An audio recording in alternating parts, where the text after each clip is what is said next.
Hi, everyone. Good morning. Just want to give a last call. We're going to give like 2 or 3 minutes. Grab your coffee, sit down, and then we're going to jump in and get started. So just grab a last bite and find your seat, please.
Good morning, everyone. If you can sit down, please, we're going to get started. Just a quick note, too, our childcare is actually already full. So if you have a baby that we can hold and bring in so that some of the littler toddlers can go into childcare, that would be amazing. We have lots of willing hands and hips for bouncing and holding babies. I'm just going to go ahead and open us up in prayer. So if you can bow your heads with me. Father God, thank you so much for this morning, for bringing us all here for just the start of a beautiful new year. And just acknowledge the heaviness of the fires that are impacting people's loved ones or hometowns, and just some of the difficult circumstances that have surrounded the start of this year, God. But we know you are sovereign.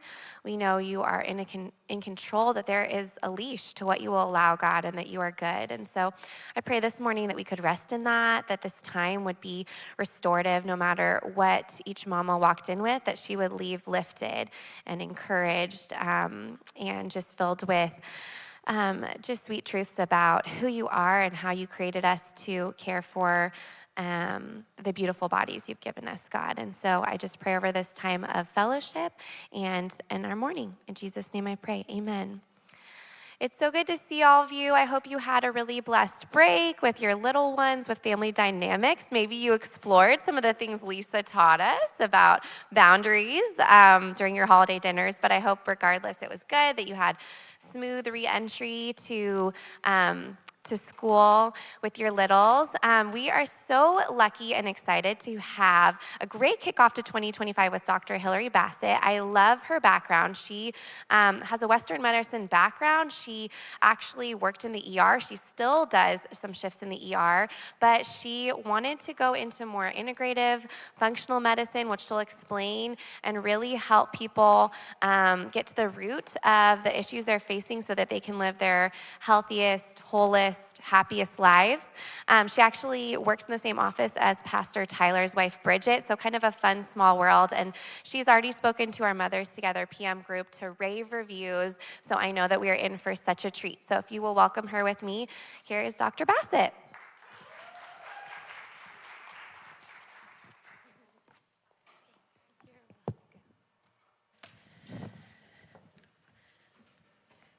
Good morning. Wow, this is so wonderful. Thank you so much for having me. I'm very honored to be here and just love that you're all present, and I love seeing all the babies, and it's so wonderful. Let me see here. Just looking to see what we're doing. I have to kind of coordinate some slide stuff here, so bear with me. So I'm Dr. Hilary Bassett. I am a physician. My background is in the emergency room for 18 years, but I was never fulfilled there and discovered functional medicine, which I will tell you more about in a few minutes, several years ago, and decided to make a massive career change. I tell people I now do the opposite of emergency medicine. And just looking to be more fulfilled and to have a deeper impact on patients and their health. I'm also a mom. I have a 15-year-old daughter. She's at SRV. And my son is 13. He's at Charlotte Wood, a wife. So I feel all the mom things here. And I hope that today will be somewhat inspiring. And of course, please bring me your questions at the end. So prioritizing health, wellness, and self-care in 2025. I hope that that's what you get out of this at the end. So this slide just gives me so many feels. As moms, we are just expected to do a lot, and we take on a lot. We are multitasking all the time, and we wear so many hats. Maybe not in this community, I think Mothers Together is so wonderful, but I do think mothers are not fully appreciated for what we do, what we contribute to society by raising children, whether you work outside the home or not. It is such a huge part of our lives, and even just managing a home, that is how our society functions. But when I see this slide, I just think of being so tired and so overwhelmed, and having young children is challenging. And so what I want to really drive home is that self-care is not selfish. You can't pour into your family and your other responsibilities without filling your own cup first. But I also want to just say it's not just about them filling your cup to fill theirs. It's also just about you being your own human and taking care of yourself, because your health will be impacted if you are not taking care of yourself. So this morning we will discuss habits and how to stick to them. Using a functional medicine lens, we'll discuss general recommendations for optimizing wellness, as well as hormone and metabolic health in these foundations, which are nutrition, body movement, sleep, stress management, mental, emotional, spiritual health, relationships. I'm like changing slides here. And we'll also talk about optimizing metabolic health and hormone health as we age. And if you don't know what that really means, we'll get into it.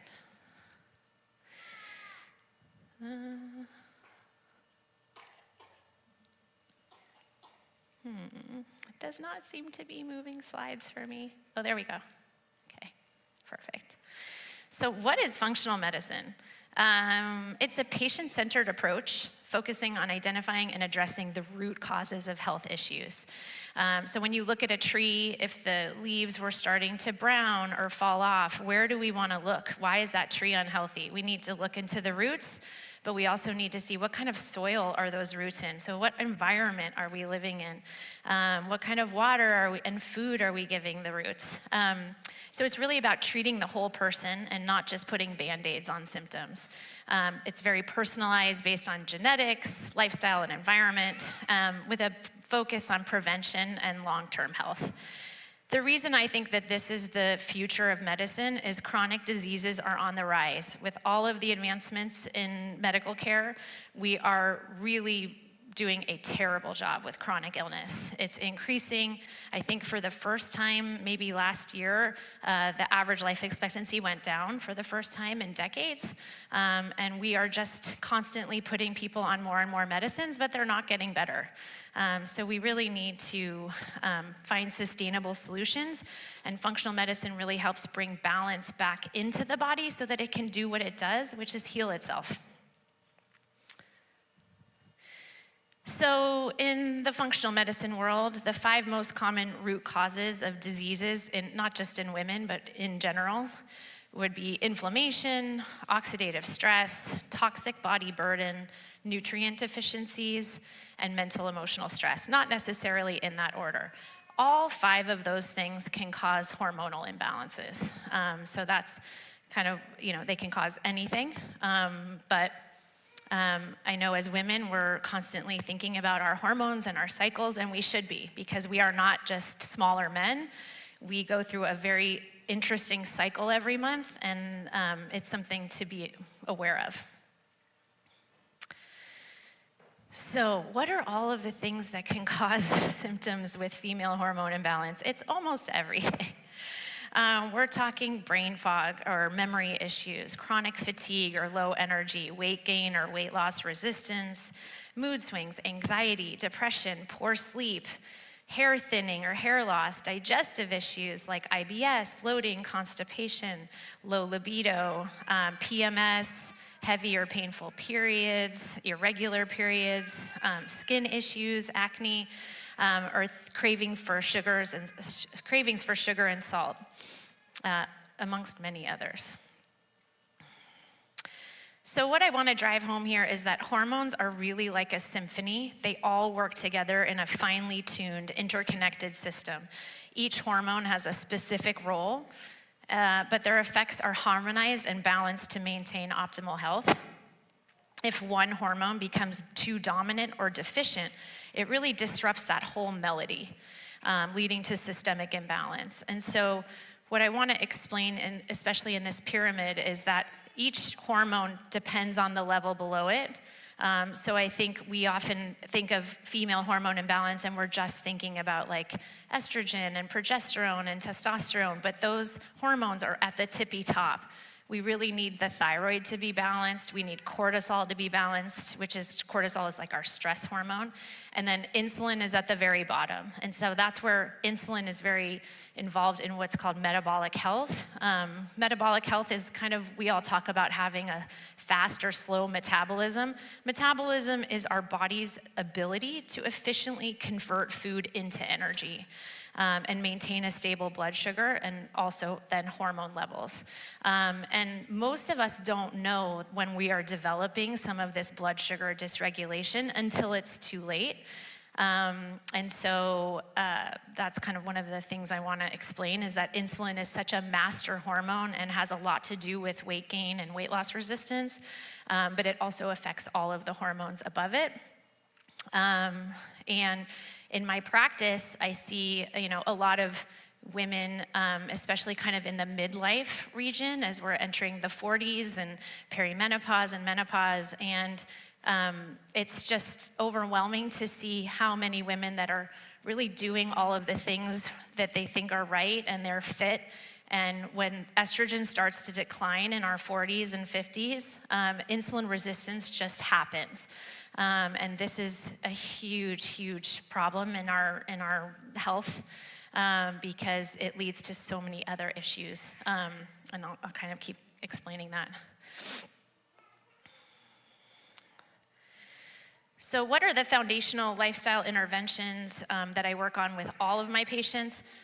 It's all of these things. They are critical. I do a lot of advanced testing in my practice, and we work on, we do some, natural remedies for things and all of that, a broad range of treatment protocols. However, if these foundations are not in place, none of it matters.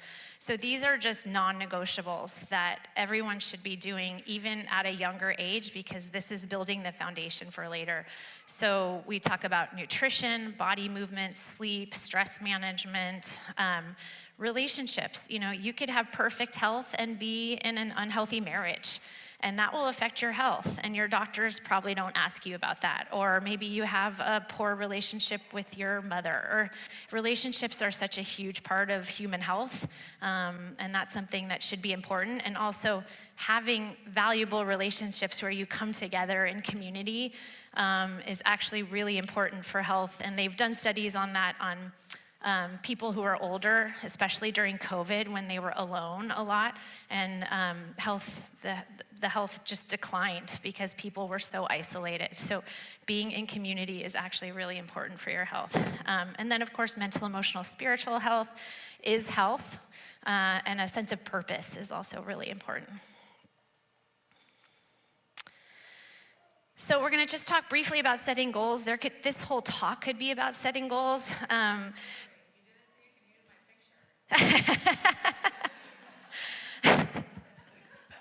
Next time. Oh, that's great. So why is goal setting so difficult?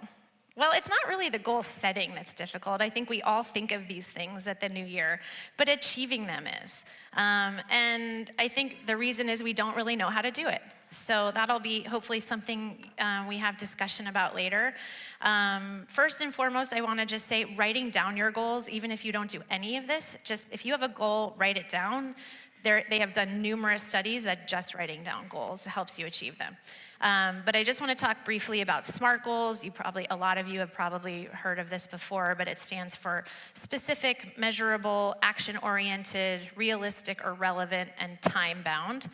So when you set a goal, you wanna be specific. You don't wanna just say, I'm gonna get healthier in 2025. Be specific.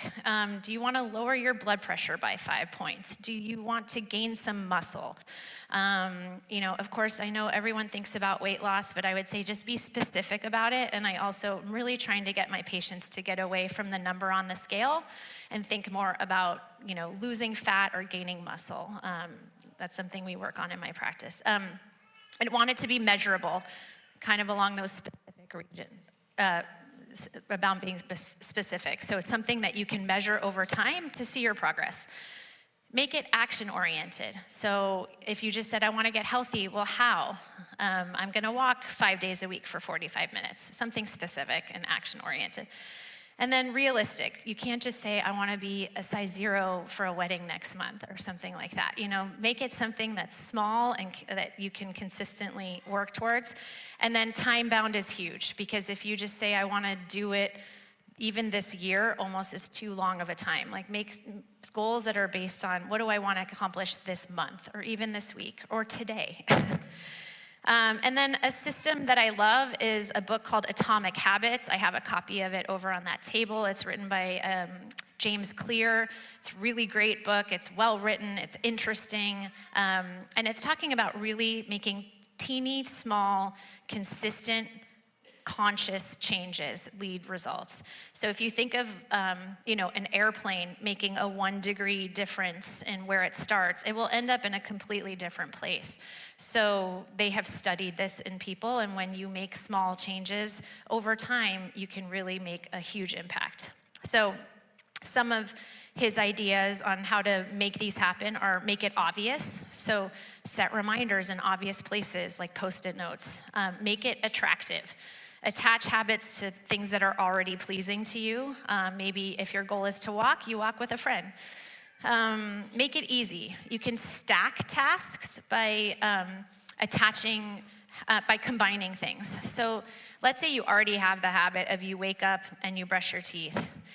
So maybe you then wake up, you brush your teeth, you drink 8 ounces of water if hydration is a goal, or you want to do push-ups. You wake up, you brush your teeth, you do your 10 push-ups or something like that. Then the habit's more likely to stick because it's already attached to something that you already do. And then most importantly, I would say make it satisfying. You should be celebrating yourself along the way, even if it's something tiny, because this is how we maintain motivation. So first, we're gonna start off with nutrition. It's probably the most important one. Well, that's not true, but it's key, and it's so critical for how every part of our body functions. I wanna say food is medicine, but it also is a poison. And this is just a fact, and we need to be aware of it. So briefly, I'm not gonna get too involved in this because it's a lot of minutia here, but why is gut health so important? I'm sure you've heard people talk about gut health. It's very key in functional medicine. And the reason is our intestinal lining is the interface between our environment and our bloodstream. So it's allowing nutrients in, but it's also preventing harmful substances from entering the bloodstream. If you look at this picture, this is the small intestine here. That's a picture of what it looks like on the inside.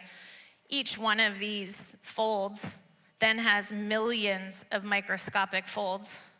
If you were to spread all of that out and make it flat, it would cover the surface of a full-size tennis court. That's inside our small intestine. So we're talking about an incredible amount of surface area that our body is constantly being exposed to everything we put in it. We eat 2 to 6 times per day, so the amount of nutrients, information, potential toxins, infections, compounds that our immune system is exposed to is just wild. So where to start? It's overwhelming, right? I don't know if you're on Instagram, but everyone will tell you to do 8 million different things. I would say keep it simple. In my practice, I make it very personalized. There's no one perfect diet for anyone. But I think keeping it simple by just focusing on whole foods when you can. This is not 100% of the time. We're not looking for perfection here. But whole foods are more nutrient dense, they're anti-inflammatory, and like I say here, if God made it, eat it. If not, leave it. So just kind of getting that into your head, that's what our tens of thousands of years of genetics are used to eating foods that God made, not things that come in a package with 4,000 ingredients and preservatives and sugars and yes. So we call something phytonutrient diversity. What does that mean? It means eat as many colorful foods as you can, not gummy bears, like fruits, vegetables, those kinds of things. The more colorful, the more antioxidants and flavonoids that are in there, which help our body work better. They're anti-inflammatory. They help our liver detoxify things that we're exposed to. Sorry, just lost my spot here. So overall, we want to decrease added sugar, inflammatory seed oils, and processed carbohydrates when we can. Our modern farming has really led to nutrient deficient soil. So they've studied this in tens of thousands of patients. And most of us have nutrient deficiencies, even when we're eating all of the things on these slides. So that's something that I assess for, in my patients, so that we can make sure we're getting enough of these nutrients, because that's how our body functions. So shop for your willpower at the grocery store. I don't know if you've ever thought of how a grocery store is laid out, but basically all the foods we want to focus on are at the periphery. Everything in the center tends to be the stuff in packages. So kind of think about that when you're in the grocery store. Where are you spending most of your time? And I know this is hard with kids. I have 2 teenagers that basically just tell me what to do. So, but if it's not in your pantry, you can't grab it. We know that hunger is driven by stress and emotional distress and overwhelm. So remember, this is about small, consistent changes. But then also for the things that you love, let go of the guilt and just enjoy them and be mindful and eat them slowly and savor it. Yeah.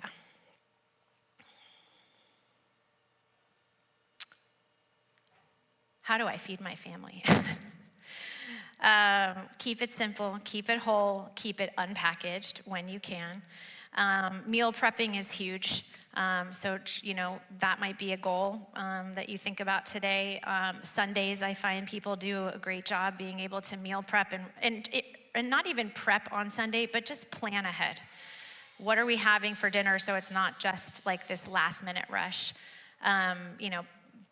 Swapping snacks for healthier alternatives without the additives and sugar and coloring and ingredients. I'll just give one example. I mean, my kids basically demand that we have potato chips in my house. So as much as I don't love that, but I buy potato chips that are made with olive oil or avocado oil because those are not the inflammatory seed oils that basically all other chips are made from. So that's just one example. But chopping up veggies and fruits and having things ready available for your kids and for you. And then this is, really important for our metabolic health. If you can see here, so many of us are metabolically unhealthy, and this is including our children. So insulin resistance and obesity and even diabetes is happening in teenagers, not the type 1 inherited or autoimmune type 1 diabetes. I'm talking type 2 diabetes in 12-year-olds. And that is, it's not their fault. You know what I mean? Our food system is rigged to make us addicted to these really inflammatory foods, and it's really ruining our health from the inside out. And I talked about this in the other Mothers Together chat, is eating the rainbow. That's that phytonutrient diversity. So having your kids focus on the rainbow, that's something with young kids, they like to do that. Movement. So the benefits of exercise, so many. I think if you were to take one thing that could impact longevity the most, it's exercise. So, it reduces stress and inflammation, it boosts energy and mood, it's important for your bones, your body composition, and improves insulin sensitivity. I keep saying that over and over again. Again, that's the ability of our cells to utilize glucose for energy. One thing that's great is 10 minutes of walking after a meal. It can really improve your insulin sensitivity.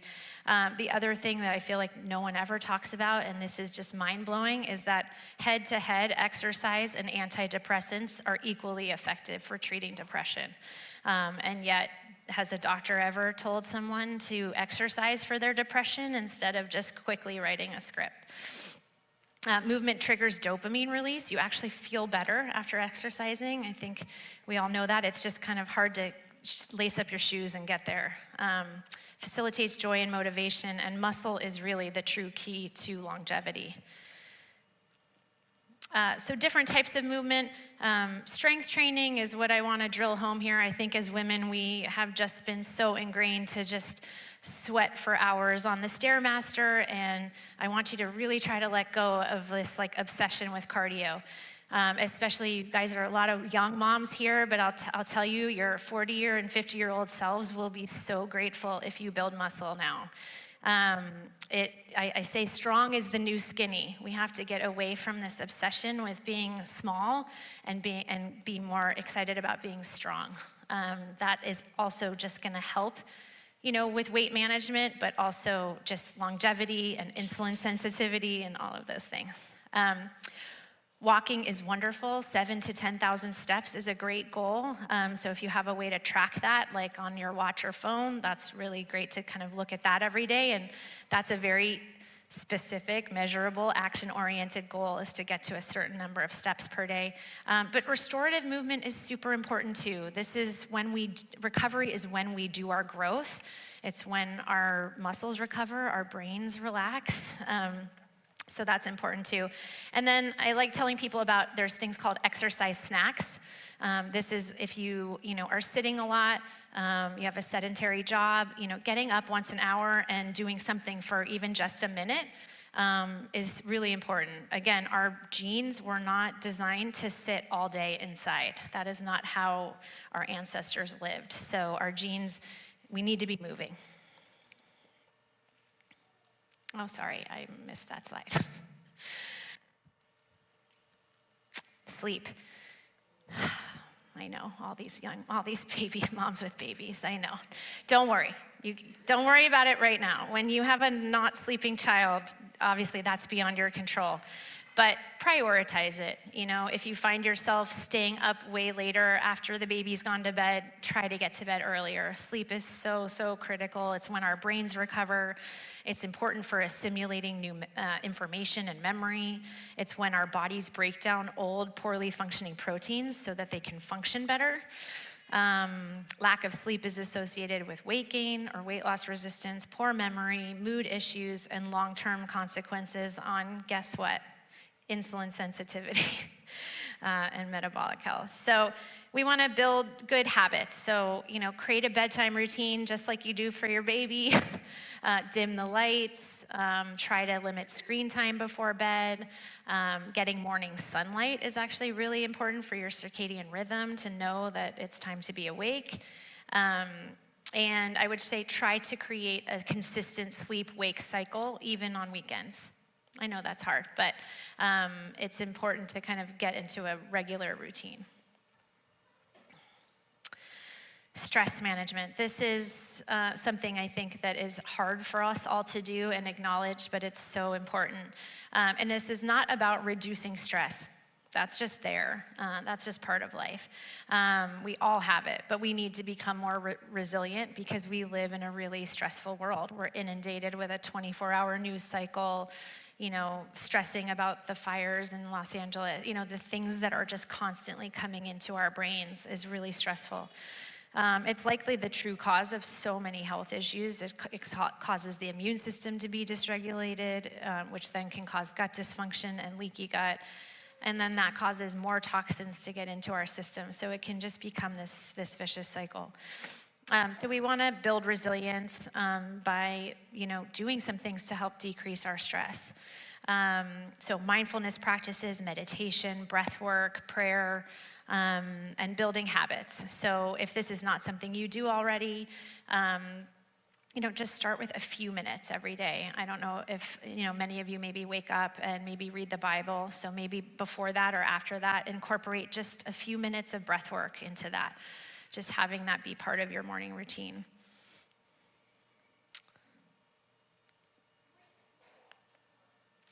So just a quick actionable item here. I talked about it. There's a couple different breathwork exercises I use with my patients.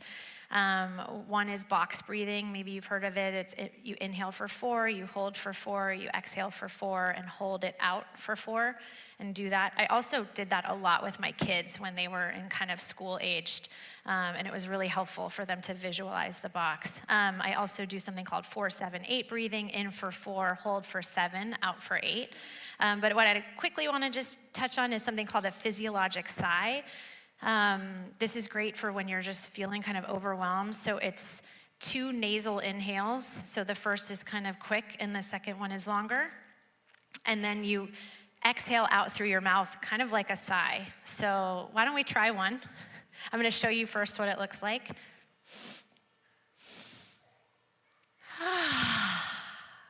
Okay, we're going to do it together. Okay, ready? Go.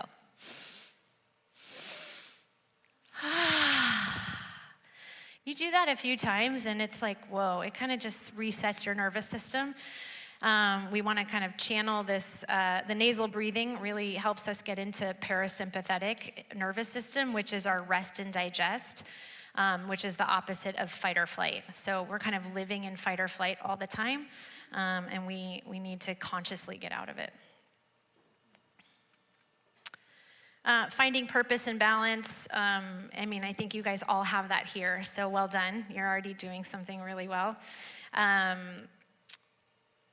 So, trying to let go of perfectionism and guilt, doing things like journaling, connecting with nature, connecting with your community, and building habits and goals around having, purpose and balance.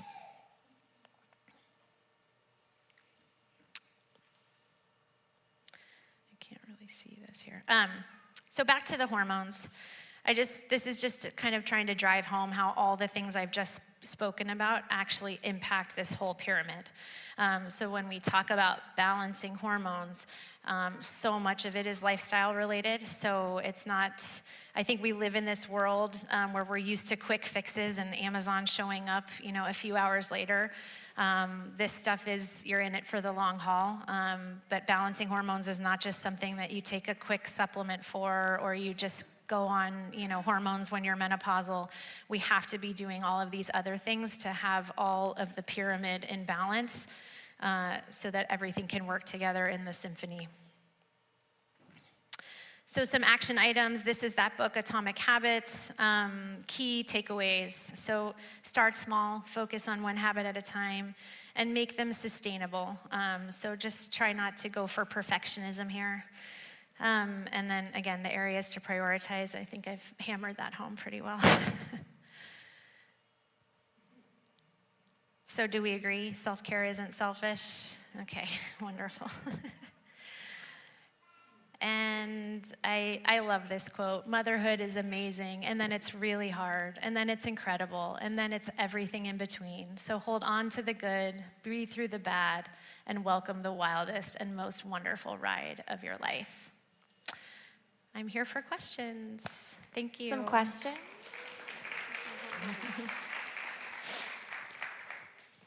Anybody want to ask a question? So what would you say is the best way to reduce high blood pressure? Well, that's a beefy, juicy question. Well, again, from my standpoint, I'm wanting to look, where is the root cause of that? Okay. So that's kind of a long answer. In my practice, looking at signs of inflammation, looking at things like oxidative stress. Oxidative stress is when you think of antioxidants, those are to combat oxidative stress. So we have our mitochondria produce energy. They do that by creating something called reactive oxygen species. Those are normal. That's what our antioxidants are combating. But when mitochondria aren't working well due to insulin resistance, we create more and more reactive oxygen species. So looking at signs of oxidative stress and reducing that will help decrease what's happening in the artery walls, which is creating, higher blood pressure. Kidneys can be involved in high blood pressure. It's probably too long to kind of go into that whole thing, but blood pressure can be caused from so many different things. But stress, nutrients, oxidative stress, inflammation, those are the things we look at. Yeah. Anyone else? I have two questions. Great. Okay, so first, are things like coconut sugar, honey, maple syrup, are those like actually much better than refined sugar, or is it good to, obviously you don't want to like overindulge, but how do you place that if, is that? Yeah, great questions. So, all sugars are sugar. I would say I do prefer natural sugars over, especially something like high fructose corn syrup. That's really highly processed. But coconut sugar, maple syrup, honey, those are, I would say, better than cane sugar. What's interesting is everybody's body is different. And so actually one of the things, if you were like really, really curious about this and really motivated, would be to wear something called a continuous glucose monitor for 2 weeks, which you see diabetics often have them on, but this is something I do with patients that are not diabetic, just to see how your body is processing sugar. So for you, like coconut sugar might not spike your blood sugar like honey does. So things like monk fruit and stevia are more natural and tend to not spike blood sugar. Also, I would say one of the best things that doesn't get talked about are dates. For some reason, date sugar and dates in general just don't spike blood sugar a lot. So if you're feeling like you're making a smoothie for your kids and it's just like a little tart or something like that, throw a couple dates in there. It will make it really sweet. You also can make things like date caramel with like coconut cream and coconut milk and dates, and it makes like this yummy caramel that is sweet and yummy. So I think the swaps are still important. I still would go for honey over, cane sugar. But I think the key with sugar is just moderation and also timing. So when you wear one of those monitors, you can see how, you could have tea with honey right when you wake up in the morning and how it'll spike. Again, not in everyone, but my guess is this would happen to a lot of people. But if you had some eggs first and then had the tea with honey, it probably would not spike your blood sugar. And so it's kind of interesting to have that really quick data to be able to make those, conscious decisions, moving forward. Okay, and I have one more question. Yeah. For sleep, so I know we have some nurses in here, my husband's a firefighter, lots of sleep deprived moms, and it can feel a little discouraging when you see the research about sleep. I'm sure you've had that as an ER doctor, weird shifts. What's the best thing you can do to combat if you do have a lifestyle where you're just gonna be chronically sleep deprived? I would say come up with a plan where it's not going to be chronic forever. That was part of, as I started to learn about this before I knew I was going to change my career, I just knew I had to make a change because working night shifts for me was just becoming intolerable, and everyone was suffering in my family with my moods, honestly, with not getting enough sleep. I think you have to figure out how to find times to fit in the sleep, taking naps, making up for sleep, working night shifts. There are different ways to do it. Sometimes people take a long nap right before a night shift and then come home and then take another nap and kind of get 8 hours, but completely split up.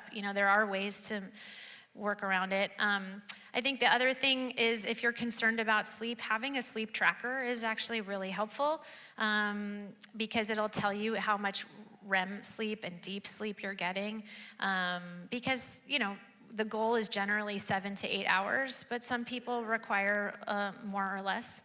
But I would say for me, I wasn't willing to, that wasn't the only reason, but it was a big motivator of, my own health, knowing that I wasn't getting enough sleep in the job I was in, and it mattered. Hi, yeah. Can you explain seed oils? I know that they're... Yeah, great question. I felt like I was saying that a lot, and I was like, I'm not explaining. Yeah. Yeah, so I probably won't name them all, but things like sunflower oil, safflower oil, peanut oil, cottonseed oil, things that are often, if you just start looking at processed foods, those are, packaged things that are not from, Whole Foods, which they still will have them too, but hopefully not as many. You'll look on the package and it'll usually say one of those types of oils. What we're looking for are things like olive oil and avocado oil. Those are the most important. But also, I would say you want to be cooking with those things too. So just getting away from, Wesson, and I don't even know what they're called anymore because I haven't used them in so long. All those Pam, canola. Yes, thank you. I'm like, there's one I'm really missing. Canola is a seed oil. And those oils just, they're not what our body was meant to eat, and those oils kind of get into our cell membranes, they disrupt our mitochondria, which goes back to this whole insulin sensitivity thing, and they're just highly inflammatory. Whereas avocado and olive oil in particular are, omega-3s, and they're really anti-inflammatory, and they're just a better way to cook. Coconut oil is great for a lot of things. Everyone actually processes coconut oil in different ways. So coconut oil is actually high in saturated fat, which we generally think of as bad. But some people will process that fine, and some people it will actually raise their cholesterol by eating a lot of coconut oil. So I think using it in small amounts. I find that baking with coconut oil, and when it calls for something.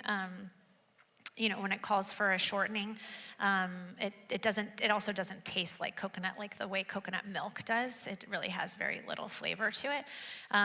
But that's where I kind of check people's lipids and things like that to know, are you eating too much coconut oil or not?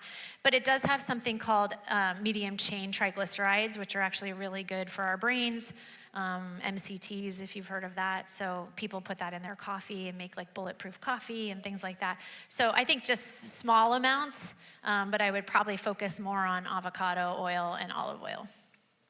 Yeah, go ahead. 2 questions. One, is Ghee is great, actually. Yeah, I think ghee is a great way to use for cooking. And you can get it to higher temperatures than butter. Again, like your body could process it, in different ways. So I would say have a variety, maybe don't just stick with one thing, but I'm a fan of ghee, yeah.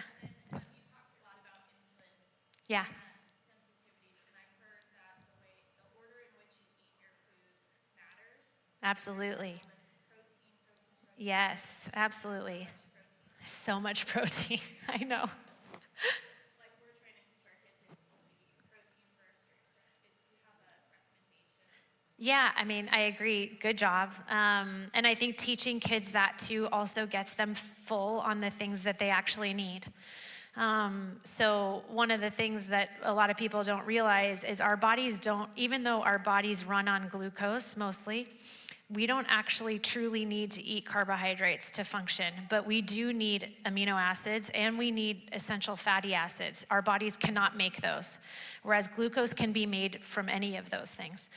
So, I know there's like the whole low carb or, anti-carbohydrate, and I don't think we need to think like that. I think we need to use more nutrient-dense carbohydrates, but I will say when you're focused on your fiber and your protein at the beginning of your meal, you fill up on the things that your body's actually asking for, and then, have your rice or sweet potato or, everything after that. So prioritizing protein is huge. My kids are like, what kind of protein is this? I've just ingrained it into their heads now to be very focused on protein. But it's, we all grew up kind of just eating pasta for dinner, right? And there was no protein on the plate. So I think just having a balanced meal is important. And when you can, try to eat the protein first. That's definitely important for the blood sugar. Yeah, and that's where wearing one of those things, I mean, everyone's different, but I can pretty much guarantee that in most people, when you eat your protein and your fiber first, even if you were to have an ice cream sundae afterwards, it literally would change the way the curve looks on your blood sugar because you have kind of primed your body for the insulin that's going to be released by eating the protein first, instead of if you had done it the other way around. Yeah.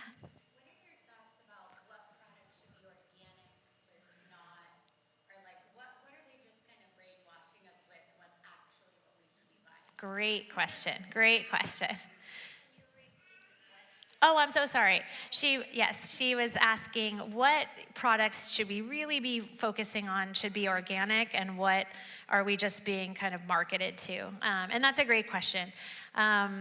So there is something, there's a group called the Environmental Working Group, EWG. You can go to ewg.org. They have a ton of information. It's a little bit of a rabbit hole, I'll warn you, but it's all really stuff we should know. There is something called the Dirty Dozen on that website, and those are the things that are impacted the most. Those are the fruits and vegetables impacted the most by pesticides.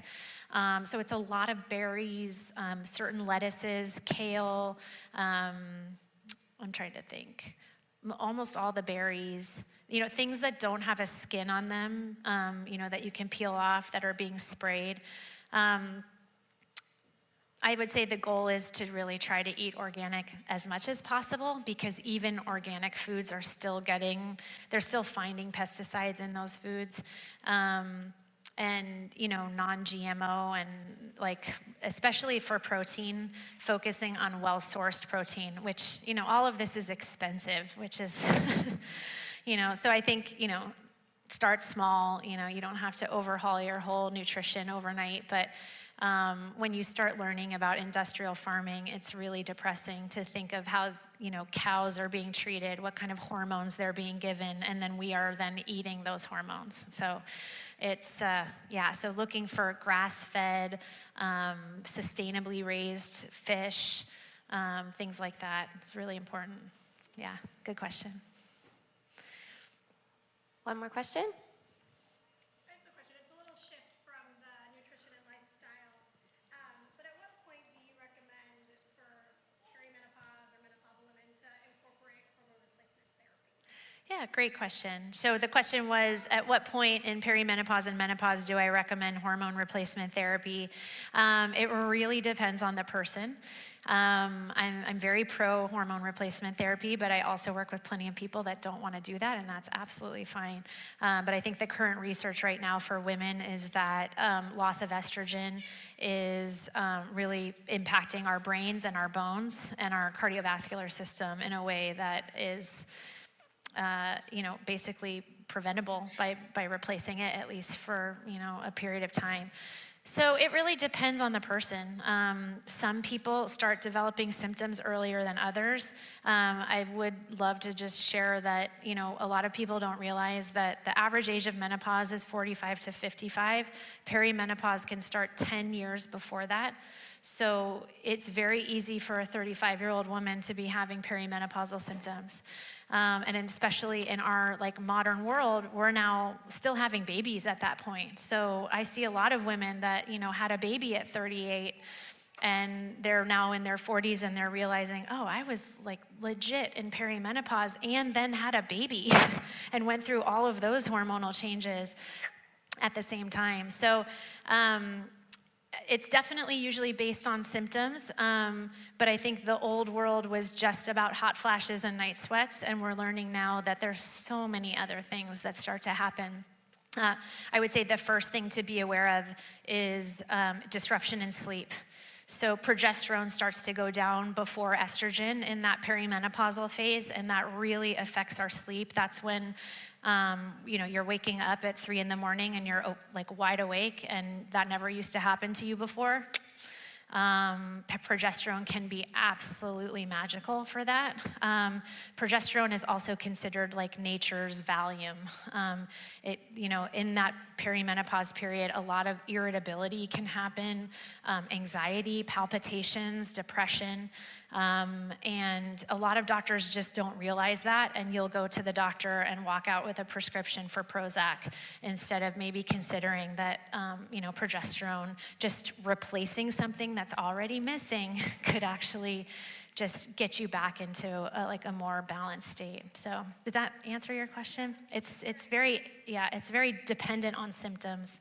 And then there's some people that are I feel great, but I want all the bone protection, and then, that's a discussion too. So it's a lot of people don't have a lot of symptoms, but I think from a longevity standpoint, the current research, especially in dementia and bone health, is huge for replacing estrogen. I'll just say that in the emergency room, I'm not exaggerating. At least once a shift, I saw at least one elderly woman with a broken hip. Every single shift, and it was always a woman. And we just, hormones got a bad rep 20 years ago with a study that was terribly, terribly designed, and a whole generation of women missed out and are suffering. And bone health is actually really important. Breaking a hip is a huge impact on health. Anyway, I could go down a rabbit hole there, so. Okay, good. Okay, last question, and then we'll jump to discussion time. I have one. You talked about the intestine. Mm-hmm. So what's something that we can do that it's helpful to? My husband always talks about psyllium husk, Mm-hmm. and I don't know if that's. Yeah. So she was asking about the intestinal barrier and what can you do to protect that barrier. Great question. All the things we mentioned, so eating well is probably number one. Stress affects our intestinal lining as well. But all the things that affect our intestinal lining are things like antibiotics, alcohol, medications, stress, inflammatory foods that we eat, getting an infection, like a gastroenteritis or something like that. So it's not something that I would just say there's like a blanket statement on how to take care of it. But I think focusing on anti-inflammatory foods is probably the most important thing, whole foods. And then when people work with me, I have there's a very in-depth analysis and treatment protocol on how we, bring the gut back into balance if there is inflammation or leaky gut there. But another thing that I also like to mention, especially in the winter, is bone broth is actually really healing for our gut, and it's high in protein. So it's also a great way to get some protein in the morning if it doesn't gross you out. Because when it's cold, I don't love drinking smoothies, so I often drink bone broth in the morning. You can buy it. Costco has great organic bone broth, but making it in the Instant Pot, if you have one, is really easy and super yummy. Amazing. Okay, I think we're going to jump to discussion. Dr. Bassett, are you able to stay if people wanted to ask? I can stay. Can I take a quick picture? Do you guys mind? Yeah. I've never done this before. Everyone smile. Thank you. And then one other thing really quick, she has a sign-up list over here if you want to be on her mailing list, as well as 2 books she recommended. So feel free to add yourself to that list, and then we'll come back up in like 40-ish minutes. Okay, perfect. Thank you so much. Thank you. Thank you all. Yeah, and follow her on Instagram.